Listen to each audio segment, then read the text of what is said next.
नमस्ते। आज हम पढ़ेंगे क्रिया। क्रिया का अर्थ है करना। कुछ क्रियाएं स्वयं होती है और कुछ को हम करते हैं।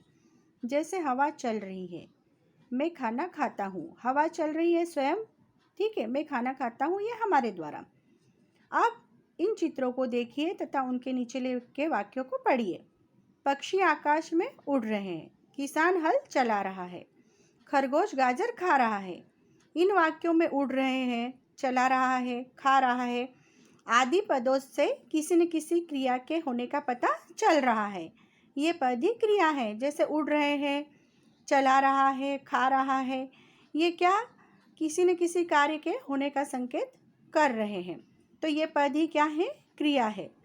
हम कह सकते हैं कि वाक्य में जो शब्द किसी काम के करने या होने की सूचना देते हैं उन्हें क्रिया कहते हैं। क्रिया शब्द विकारी होते हैं, परिवर्तनशील होते हैं।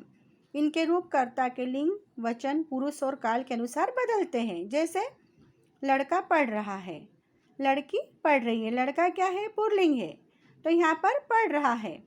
लड़की क्या है? स्त्रीलिंग है, इसलिए यहाँ पर पढ़ रही है।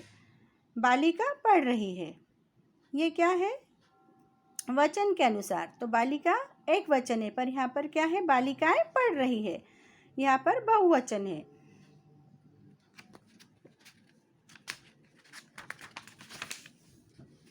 मैं पढ़ता हूँ, तुम पढ़ते हो, पुरुष के अनुसार। मैं पढ़ता हूँ, मैं पढ़ूंगा, काल के अनुसार।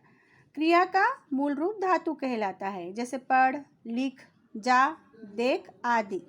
धातु के साथ कुछ जोड़कर क्रिया के सामान्य रूप बनते हैं। जैसे बोल, धन ना बराबर बोलना, हंस धन ना हंसना, पढ़ धन ना पढ़ना, गा धन ना गाना।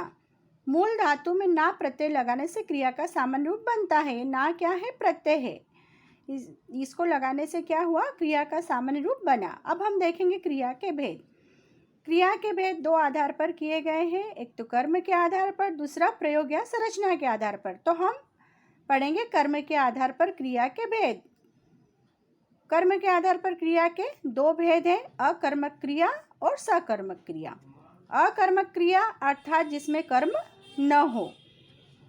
वाक्य में जिन क्रियाओं को कर्म की अपेक्षा नहीं होती वे अकर्मक क्रियाएं कहलाती है। जैसे बच्चा रोता है, गाड़ी आ रही है, पक्षी उड़ रहे हैं, बच्चे हंस रहे हैं। उपयुक्त वाक्यों में कोई कर्म नहीं है, अतः इन वाक्यों की क्रियाएं अकर्मक है। जहाँ पर जो क्रिया है उसका फल सीधा कर्ता पर जाए, वहाँ पर अकर्मक क्रिया होगी। जो क्रिया के व्यापार का फल जब सीधा कर्ता पर जाएगा तो वहाँ पर अकर्मक क्रिया होगी। अब हम देखेंगे सकर्मक क्रिया अर्थात कर्म के साथ। वाक्यों में जिन क्रिया शब्दों को कर्म की अपेक्षा होती है उन्हें सकर्मक क्रिया कहते हैं। जैसे गरिमा पुस्तक पढ़ रही, यहाँ पर जो पढ़ रही है, ठीक है, इसका जो क्रिया का फल है वो सीधा कर्ता पे न जाकर कर्म पर जा रहा है। जहाँ पर क्रिया के व्यापार का फल कर्ता पे न जाकर कर्म पर जाएगा वहाँ पर सकर्मक क्रिया होगी। रवि सेब खा रहा है, सकर्मक क्रिया। कर्म क्या है? सेब। माली पौधों को सींच रहा है, सकर्मक क्रिया कर्म पौधों।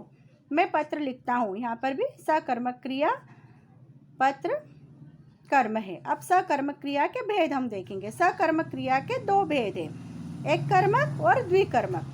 एक कर्मक जिन क्रियाओं का एक ही कर्म होता है उन्हें एक कर्मक क्रिया कहते हैं। जैसे रमेश पत्र लिख रहा है, यहाँ पर पत्र क्या है?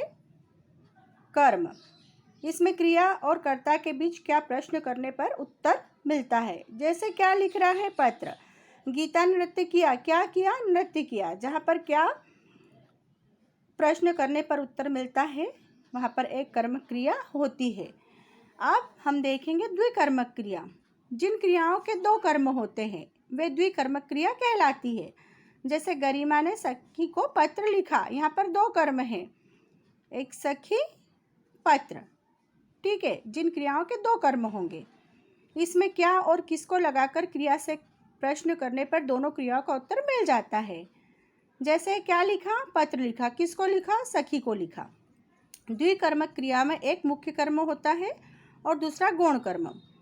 इस उदाहरण में मुख्य कर्म पत्र है तथा गौण कर्म सखी है।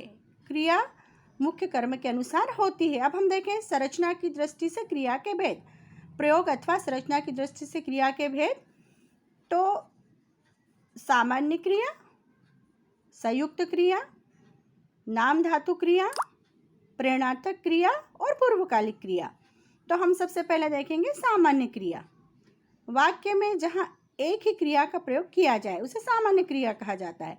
जैसे रमेश सोया, ठीक है, जहाँ एक ही क्रिया का प्रयोग किया जाए। ठीक है, मैंने किताब खरीदी, यहाँ पर क्या है, सामान्य क्रिया। अब हम देखेंगे संयुक्त क्रिया। दो या दो से अधिक धातुओं से बने क्रियापद को संयुक्त क्रिया कहते हैं। ठीक है, दो या दो से अधिक धातुओं से। मैंने काम कर लिया है, वह खाना खा चुका है।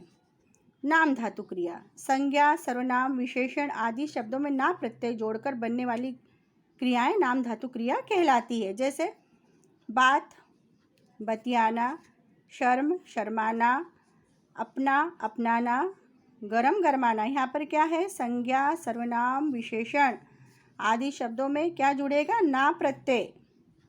ठीक है, ना प्रत्यय जोड़कर बनने वाली क्रियाएं नाम धातु क्रिया। अब हम देखेंगे प्रेरणार्थक क्रिया। जिस वाक्य में कर्ता स्वयं काम न करके किसी दूसरे को कार्य करने को प्रेरित करता है वहाँ प्रेरणार्थक क्रिया होती है। अर्थात कर्ता खुद काम नहीं करेगा पर किसी दूसरे को कार्य करने के लिए प्रेरित करेगा।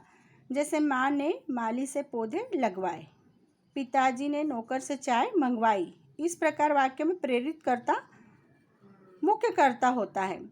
इन वाक्यों में माली और नौकर प्रेरित करता है। ठीक है, अब हम देखेंगे पूर्वकालिक क्रिया। किसी मुख्य क्रिया से पूर्व यदि कोई अन्य क्रिया प्रयुक्त होती है तो पूर्वकालिक क्रिया कहलाती है। जैसे मतलब किसी मुख्य क्रिया से पूर्व यदि कोई अन्य क्रिया प्रयुक्त होती है, जैसे मैं नहाकर पढ़ूंगा। ठीक है, ये मुख्य क्रिया से पूर्व अन्य क्रिया प्रयुक्त हुई है, वह सोकर उठी है। ठीक है, आज हमने पढ़ी क्रिया के भेद। यदि आपको मेरी जानकारी पसंद आई हो तो मेरे चैनल को लाइक एवं सब्सक्राइब जरूर करें। धन्यवाद।